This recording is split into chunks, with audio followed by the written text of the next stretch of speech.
and welcome to the Chrissy B Show. Now tonight we're going to be speaking about relationships because most people don't want to be alone and will go to any lengths to find their other half.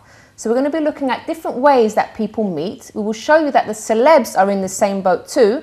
We've asked people out on the streets about the cheesiest chat-up lines they've heard, and we'll be speaking about the different types of love. My guests are Chris and Lindsay Meaden, who met through speed dating, and relationship advisor Natalie Liu is back with us again. But first, we're going to speak to our couple here, and they're so sweet. I've been chatting to them before the show. They're very lovely and very much in love. I can see that.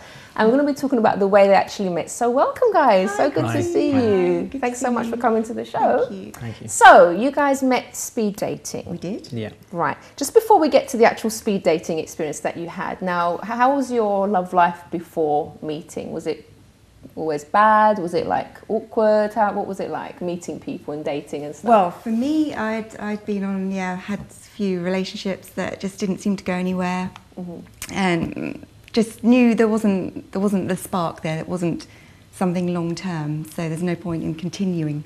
Did you ever feel sort of discouraged and thinking maybe love's not for me? Or Never felt that. No, I always knew. That? I always knew there was someone out there for me. Definitely, always knew that. Always knew that. So.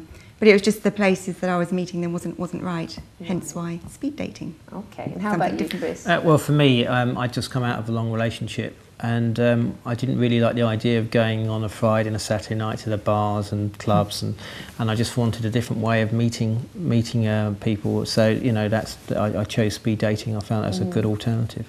Okay, now Lindsay, you were actually single for 5 years, weren't you? Before? I was, yes. So how did you know you were actually ready then for a relationship? Well, at the time, I was quite poorly for 5 years, and I just felt I was making various changes in my life and starting a new job, and I thought, now I feel ready, confident, and to go out there and meet the man of my dreams. And I kind of had in my mind who it was I was looking for and the type of person. See, that's so important, isn't it? Because sometimes people don't actually really think about the type of person they want. Yeah, because it's really important, because you need to be really compatible, don't you? You can't just sort of just go for anyone just say for the looks or something like that. You need to know about sort of the person's personality and stuff like that. So what kind of person did you have in mind? Definitely, I know a lot of people say this, but sense of humour really does and appeal very to handsome, me. of course. Of course.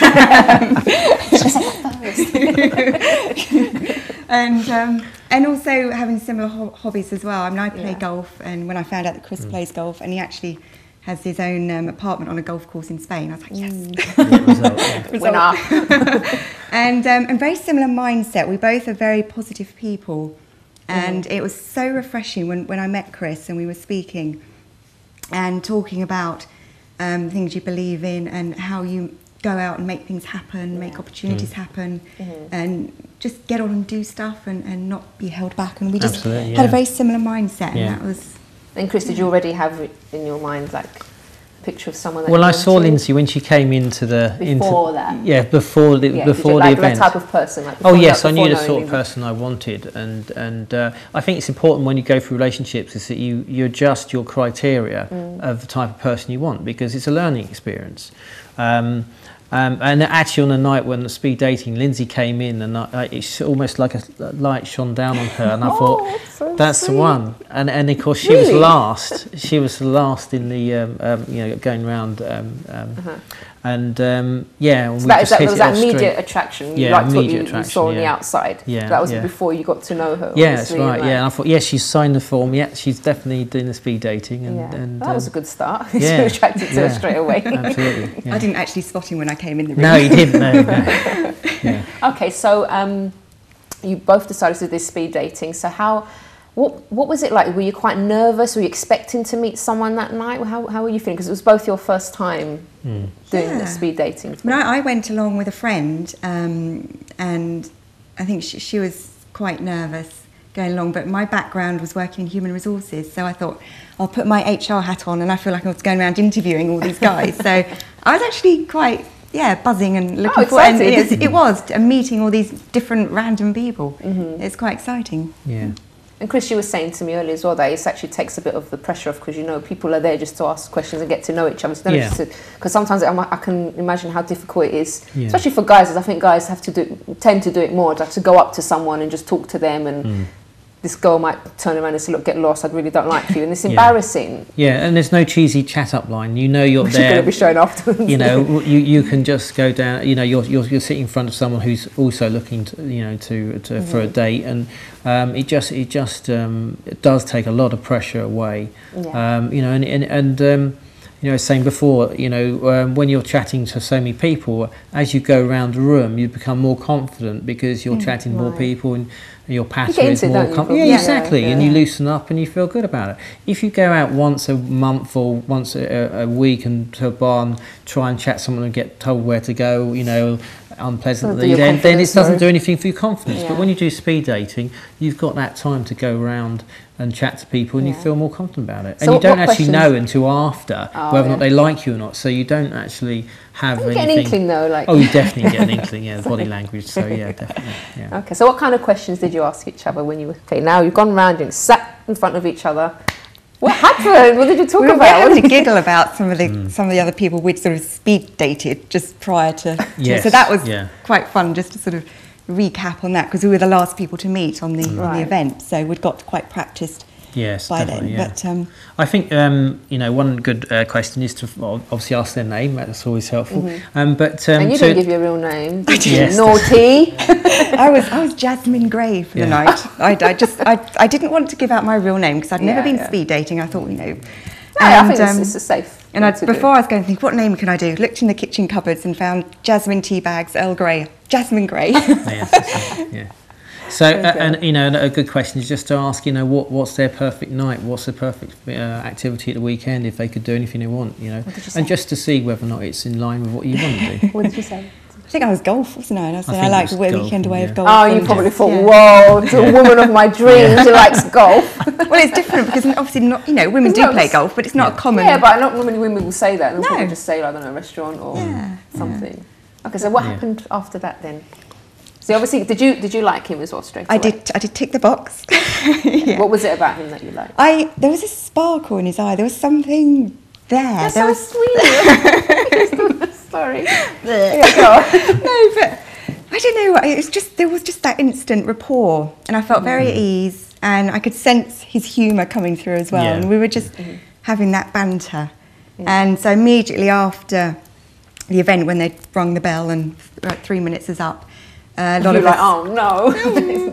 A lot of us then went to the bar afterwards for a drink, and then sort of Chris pulled me over and I thought carry this date on a little bit longer.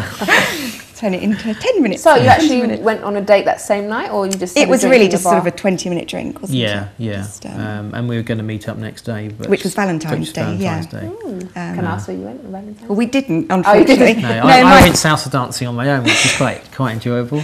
We were going to meet up salsa dancing on Valentine's Day, but my flatmate had a bit of a crisis, so I, being a good friend, stayed at home with her. And then which showed loyalty. Yeah, right? absolutely. So that was a good sign for you. Yeah. So, and it gave me a chance to do a bit of salsa because I hadn't done any before. Oh, so I followed that. We then started going to salsa every Wednesday, every week. And at the time, I was living in Somerset, so it's like 200 miles distance between us. And I used to drive up and meet Lindsay at the venue to do the salsa for that. How long did it take you to drive? About 3 hours. Yeah, 2.5 3 hours. So yeah, we did that for some time. That is a man smitten, isn't it? 3 hours driving. Yeah. So when did you realise, you know, that your feelings were getting quite deep for one another? Well, for me, it was. There's two things. One thing, we went 2 months later. Chris helped me overcome my fear of flying because I'd never flown before, so I was too scared. And so you did a little bit of hypnosis on me and helped me out. So we went away on holiday.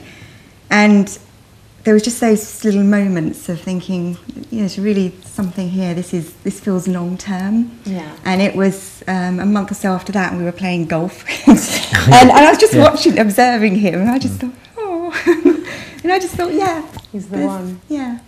Okay, was that the same for you? We were so relaxed right from the off. You know, it just, you know, we're just so compatible. You know, and that was some years ago now, and we've worked together for many years as well. We just don't. Do, by the way? Well, we just recently set up a new practice. We do NLP and hypnosis and do personal change work with people, and coaching as well. And you work together? Yeah. Yes, we do. Yeah. What's that like? Yeah. Great. Yeah, yeah. So we're working and living together for for the last 5 years. Yeah. So and we don't have any issues about all that time together. It's we're very compatible in that respect, which is fantastic. So I find it quite strange when people say that sort of when they spend too long with their partner, they have arguments and stuff. I love spending time with my husband. Yeah. Otherwise, what's the point? The more the better. It's like I miss him when I'm not around him, and I think it's like you're meant to be together. Yeah. Hey, you don't have to live in each other's pockets. You can have sort of other interests apart from each other, but you just love being with one. When you're with the right person, you love being with one another. We have so much fun, and I think that's what the key is to our relationship. Best friends, right? Yeah, Absolutely. soulmates. Yeah. Soulmates, because we have so much fun. We're always laughing. Yeah, absolutely. And yeah. just don't take things too seriously, and just. Yeah, but equally we do have our own hobbies and things where we go off. That's important. That's important as well. But yeah, it's all fun. I want to hear about the wedding. Speed wedding. Tell us about this amazing wedding that they organised in how long? 4.5 weeks. 4.5 weeks to organise a big wedding. Was it big wedding? A huge wedding. Great venue. So tell us about that. How did you manage that? Well, this time last year we didn't even know that next month we were getting married. It was I think it's the 19th of November last year that we were just looking at venues and stuff. For this year, around this time. Yeah. Oh, right. So you weren't planning it to be that quick then? No.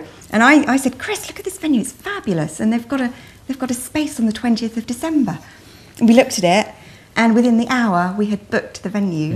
And then we're like, right, so we better go and get a wedding dress, let's hire the suits, get the wedding rings, organise the invites. What did your friends and family think of that? Because, I think even friends and family sometimes need time to prepare for a wedding, never mind a couple. I think, my parents, thought we were joking. Yes, they did, yes, yeah, they didn't take it seriously. And then they thought, oh, great, cool. Yeah. And a lot of friends said, were you crazy? But then they thought, wait, come on. Yeah, well then they were really so sure about someone. Yeah, and they were then everyone was really excited and thinking, yeah, good for you. So what was the day like, or was it? What did you do? It was amazing. What did you do? I know you got married, right? So. It was just the best. It was very, very well run, very efficient. Yeah. It was at Gosfield Hall in Essex. It's a beautiful country house, and everything just went perfectly, Absolute didn't it? clockwork. It was amazing. Yeah. It was brilliant. I could do it all over again. And it's so close to Christmas, so we had mulled wine, mince pies as well. Christmas tree up and all of Christmas it. Yeah, it was tree. amazing. Really nice.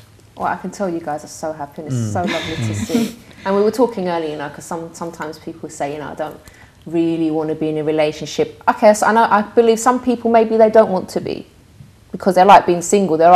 We can't say no one wants to be alone. But I think with some people, they've had so many bad relationships in the past that they think it's not possible for them to be happy. They believe it for other people, but then for themselves, I think I've been through too much, or I've been from a traumatic childhood, for example, been abused or whatever, and they can't believe for themselves that they can actually be happy in a relationship, which I think everyone can. If you could deal with those issues that you've had before, and you say, for example, in the case of abuse and stuff, get counselling, get help for that, so you can move on with your life, because you can be happy with someone. And if you have been in bad relationships before, examine what happened, why was the relationship bad? Is there stuff on your side that you can change? So I think it's always possible to work on yourself. Yeah, and absolutely. and you can meet someone, but you have to believe it first, because if you're like closed off to the idea completely, and it's like, no way, not me, then you're going to block. Even if someone likes you, you'll probably block them as soon as they try to approach you. So yes, I think declutter your mind. If you're full of all sort of these bad memories, bad feelings of what's gone on in the past, that's not going to help you move forward. So I think sort out what's going on in your head first. Get yourself together, and then be ready and open. And I'm sure there's someone there for everyone. Yeah, because I sort of feel kind of, okay, I need to go to a break, they're telling me, but let me just say this before I go. I forgot I was going to, let me go to a break, because I completely forgot what I was going to say, never mind. You're going to stay with us, right, for the next part as well. We're going to be watching a video about the cheesiest chat-up lines, and we're going to be talking about the celebs, and also Natalie's going to be joining us as well, who's a relationship writer and has a lot of experience in these kind of things, and is going to be sharing lots of stuff with us as well. So join us after this break.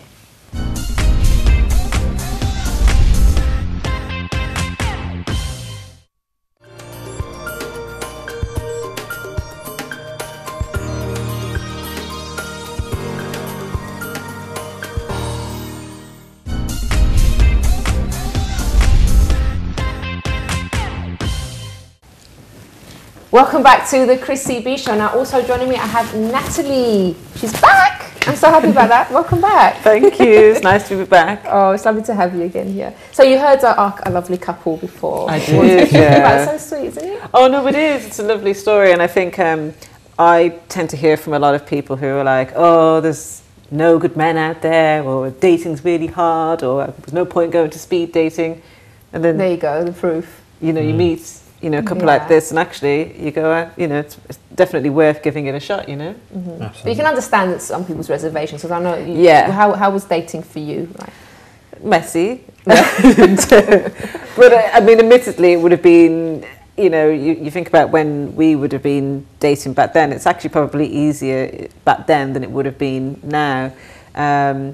But, you know, I think that, you know, you go out there and you try to meet people, and if you don't have a good sense of who you are as a person, and also maybe you've got, like I was, you know, I had my own issues, and then you kind of go out there into relationships and you kind of end up in relationships that sort of reflect your issues. And then also you end up in relationships where you don't know what your own needs are, but somehow you miraculously expect to end up in a relationship that meets your needs. Addresses all those needs. And then you go, but I don't understand why I'm not having my needs met. And you go, well, what are your needs? And you go, you know, I don't know, or you just think it's going to happen just because you're in love, and it's just not how it is. You really do need to sort yourself out first. Really, it's difficult, because with me as well, because I had really bad, as I was telling you, I had bad depression. And that the relationship with my boyfriend, my now husband, was terrible because of the issues that I had. So I was having like panic attacks. I had the depression. It's like I would take things out on him. I'd lose my temper. I'd slap him. I'd do all sorts of things that I really couldn't control. And I'm actually surprised he actually stayed with me, like, which he did, because I was a complete nightmare to be with. But I think part of that is that, you know, a lot of what's going to happen with dating and relationships in terms of, you know, being able to move on to a successful relationship is if you're willing to address your own issues. Because if you keep thinking, oh, well, I'm going to meet somebody and then all of my issues will be fixed, which is pretty much what a lot of people do. They just think somebody will come along and they'll fill up this void within me, and I'll forget about all my previous issues. But that's just not how and it's it happens. unfair pressure on that person as well. But the thing is, it's not the job of somebody else to come along and fix the issues that you have from a previous relationship, for instance. But it's also sometimes, and I was definitely guilty of this, but where you go into relationships expecting romantic partners to meet needs that your parents should have met when you were a child. And so nobody wants to be your new father or mother. You know, you've got to be, you know, on a equal level with your partner, and make sure that you have relationship needs, not, you know, almost childlike needs from a partner. So it's all these things that you sort of can be battling with, you know, mentally, and then you're suddenly expecting to have a wonderful life with somebody. And yet actually, you know, it's funny because we're a bit similar, that we've both been through illnesses, and then you kind of go through changes, and then you go on and you meet people.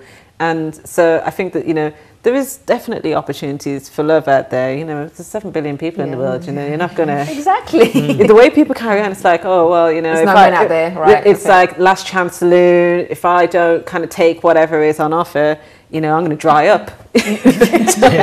Type of thing. And it's like, well, no, it's like... We should talk about the age thing as well one day. We haven't got time to go, but people have got this thing about age, that they're too old to meet someone now once they get over past. But anyway, we'll leave that for another show. Let's talk about the celebs now, because we've got a few. Now, I didn't know, like, celebs would maybe...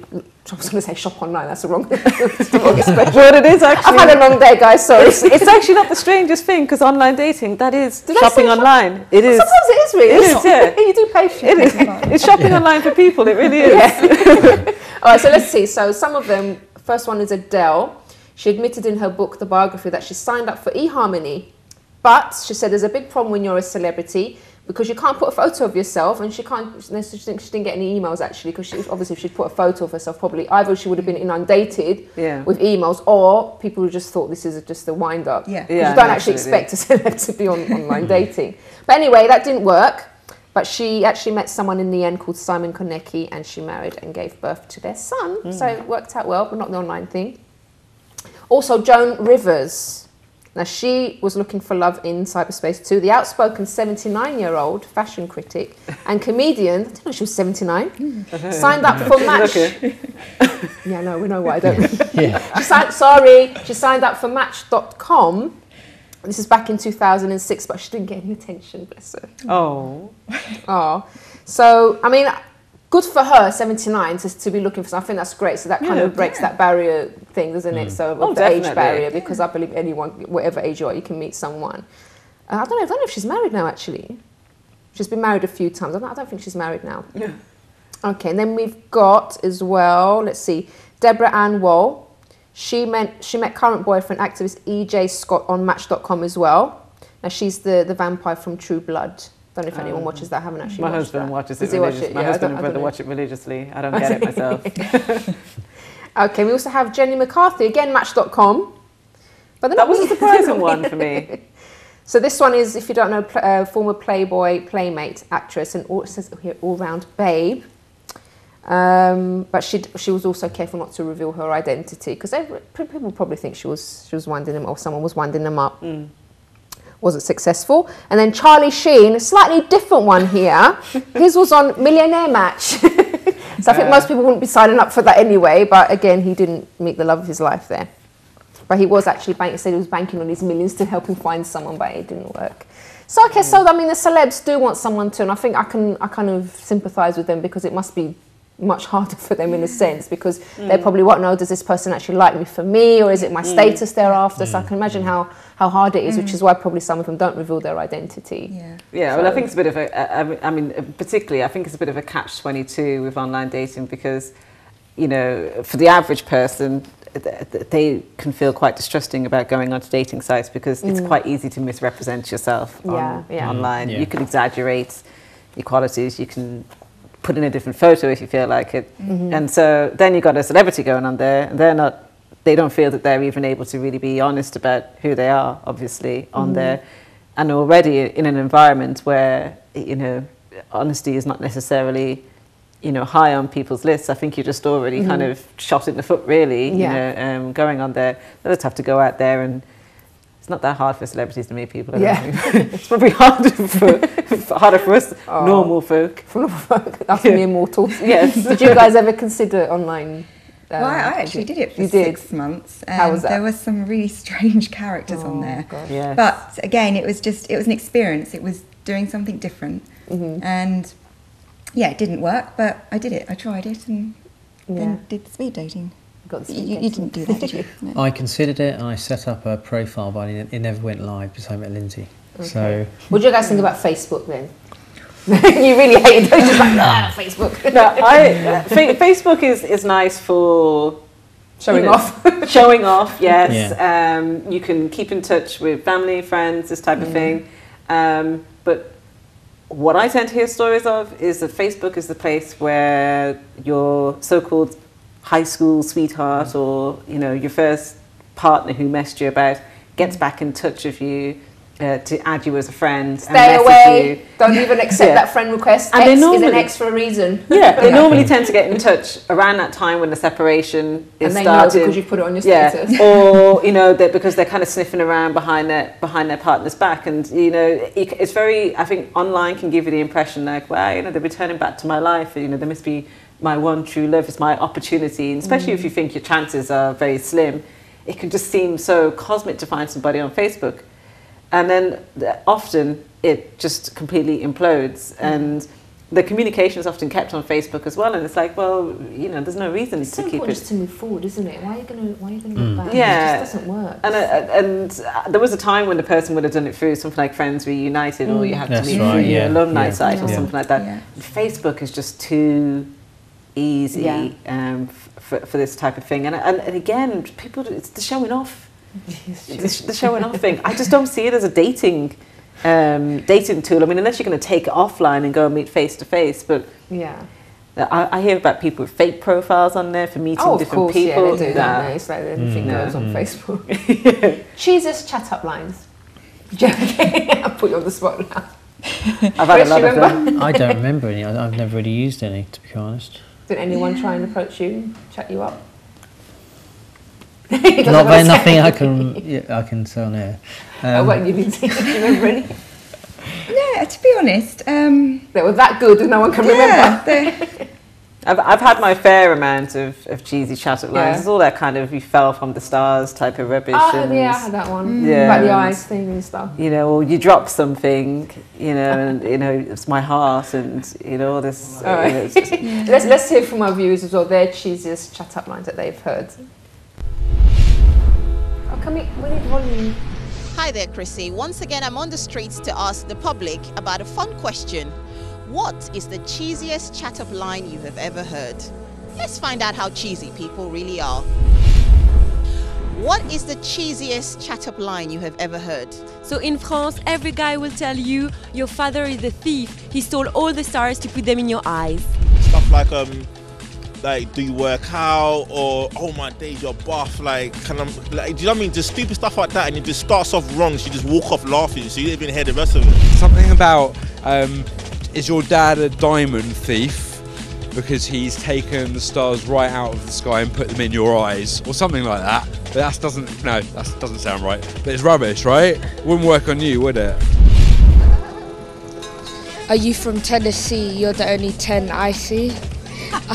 Hilarious, yes. Yeah, well, one I've heard, and I'm definitely not admitting to using it, I definitely haven't, but I certainly know friends who've used "get your coat, you've pulled," which is terrible. It's a crime in itself. The cheesiest, but maybe also the best, is actually to start up a conversation by asking a question. So asking, going up to two ladies at the bar and saying, who lies more, men or women? And then starting a conversation. You're cute, I'm drunk, come on. Well, all that cheese has made me hunger for a burger. Well, before I go, Chrissy, I have to say, you're so hot tonight. Looking at you has given me a tan. Back to you in the studio. Pardon, what are you talking about? genius. Thanks, Excel. All right, so what did you think of those?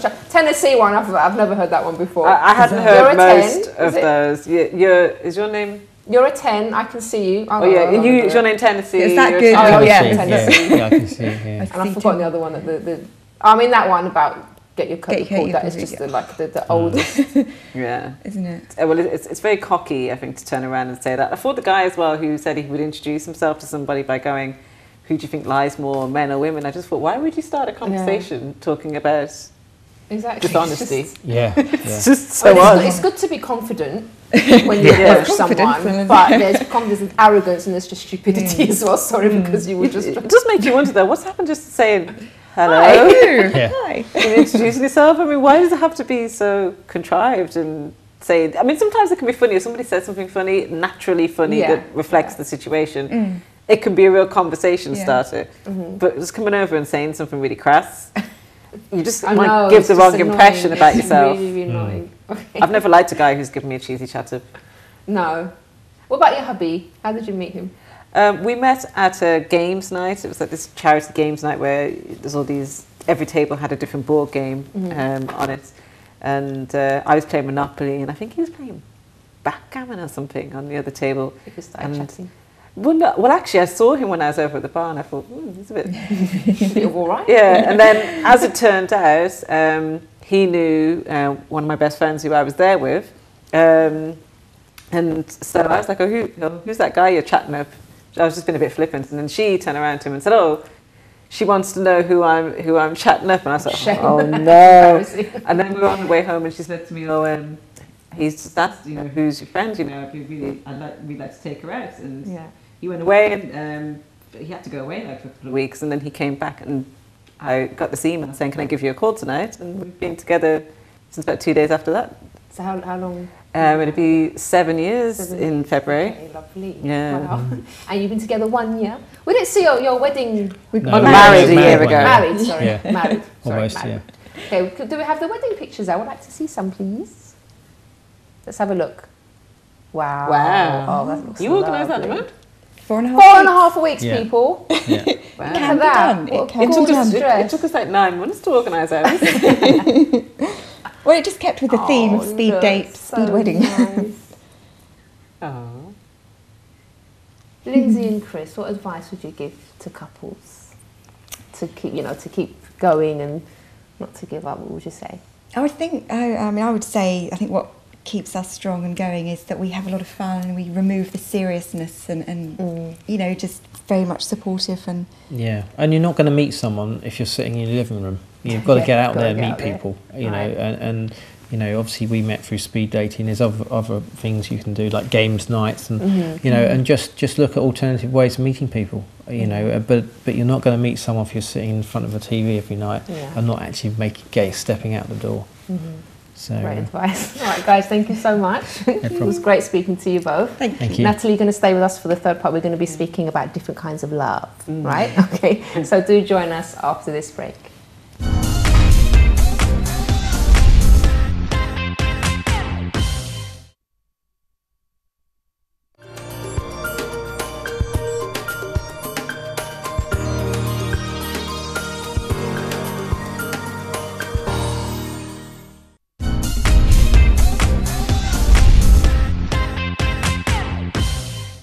Welcome back to the Chrissy B Show, where we're speaking about all types of relationships and also how people meet. Now, I forgot to ask you guys if you wanted to comment as well. You can email chris@chrissybshow.tv, and Amelia's got some comments for us as well. Yes, we do. We have a comment here from Marcia. She comments, I moved to London in 2008. Without me knowing, just 3 doors down, my future husband was also living there. I was later offered a job as an administrator, and to my surprise, my husband was also working there as a supervisor. I was shocked, but at the same time, I didn't really know him, as I hadn't spoken to him. Months had passed and I saw myself speaking to him more often. Soon after, we became friends, and yes, I started even having feelings for him.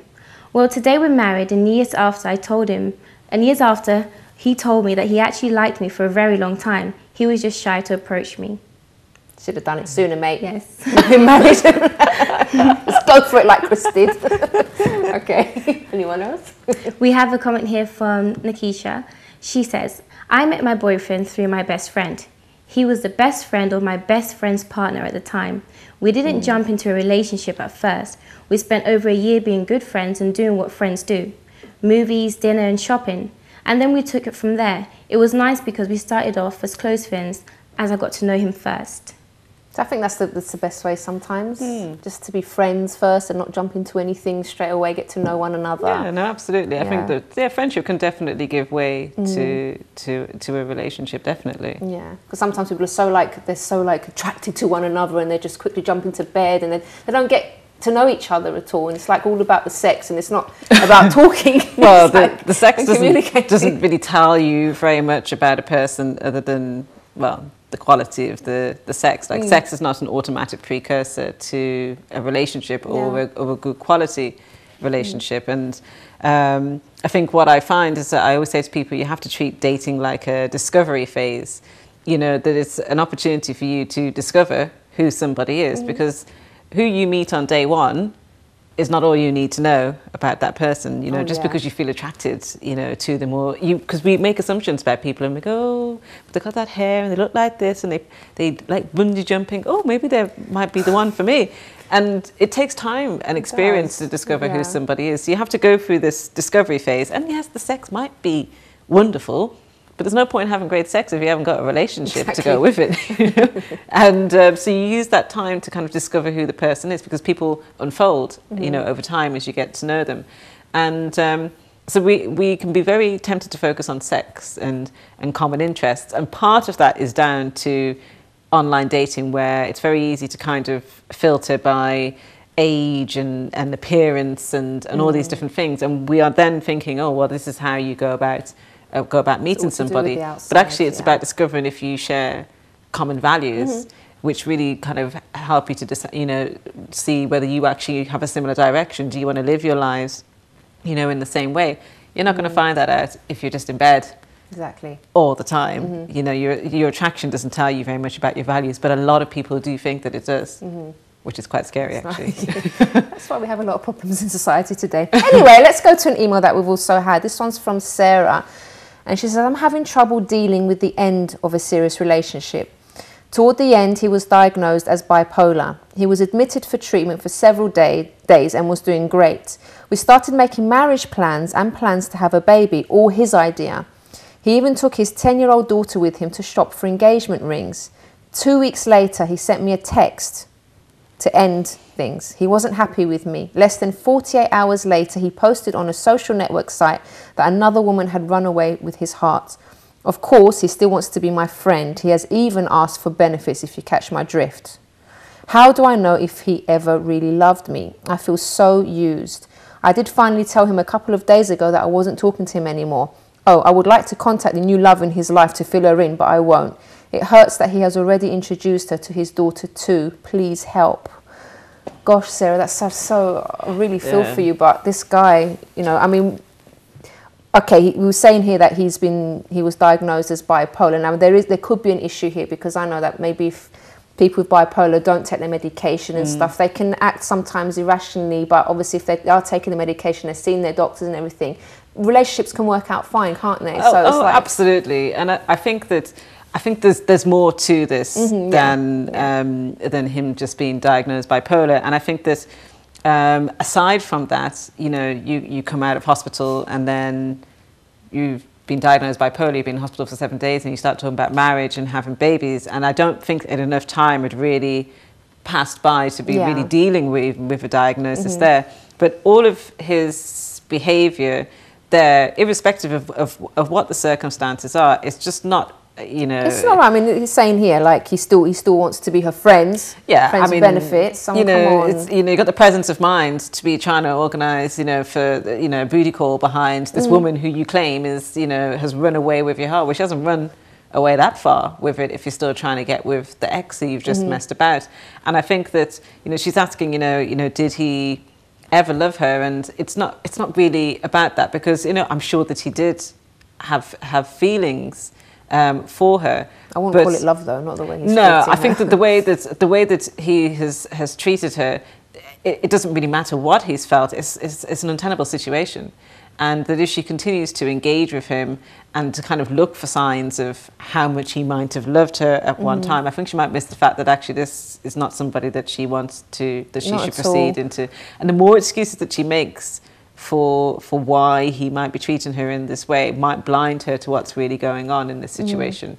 And do you really want to be with somebody who would treat you in that manner, who, you know, is involved in it? He doesn't deserve her, basically, does he? I mean, the way he's treated you, Sarah, it's just like, it's horrible. I mean, who can run away with your heart 2 days, 2 days before, you know, you're in the relationship with somebody? I think it's important for her not to blame herself as well, not to let it don't let it crush your confidence, because the way he's behaved, it's him that's done this to you. You haven't done anything wrong, not as far as we know. So it's like... But even, you know, the thing is, you can't decide, well, oh, I must have, it's something about my value, or I've done something, because you don't provoke somebody into mistreating you.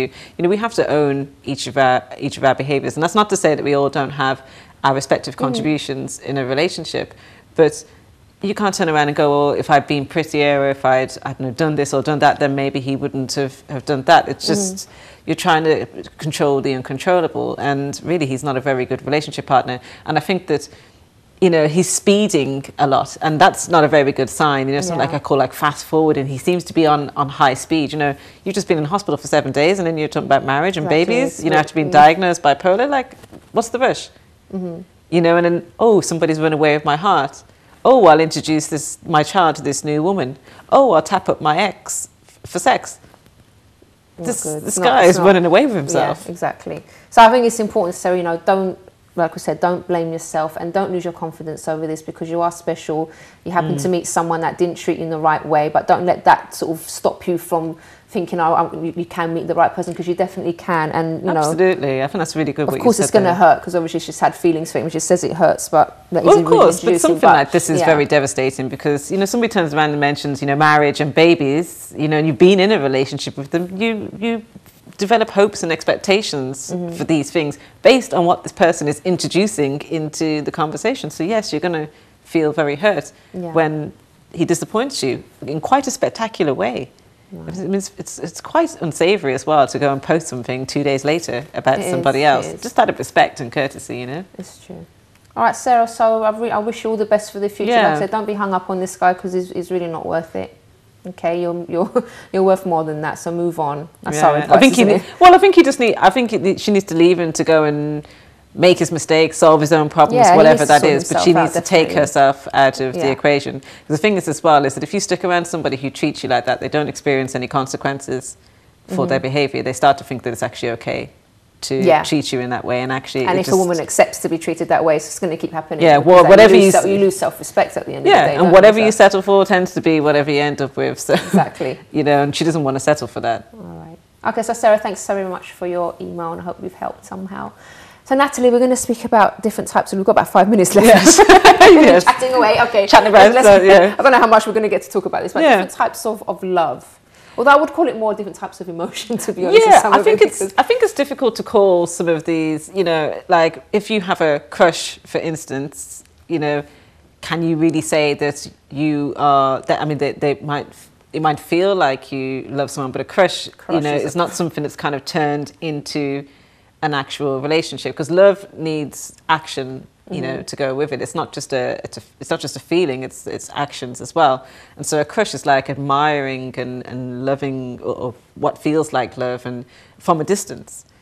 And it might not actually be as attractive to be with the person, up close, because sometimes we enjoy the feeling of a crush more than we actually enjoy the reality. I think crushes, that we experience them when we're teenagers. Sometimes we experience them as adults as well. All that and all that type of thing. And if you tend to find that you have a lot of crushes, it tends to be about like a sort of a fear of intimacy, and sort of preferring the fantasy, to reality, really, but then somehow miraculously sort of hoping that somehow, without saying anything, that the person will realise you have this crush and that you live happily ever after. Yes. Somehow. In all of this. Okay, what about the unrequited love? That's probably. This is what I hear from a lot of people about is the unrequited love, which is painful. Most people have experienced, unless you've only ever been with one person and only ever fancied one person.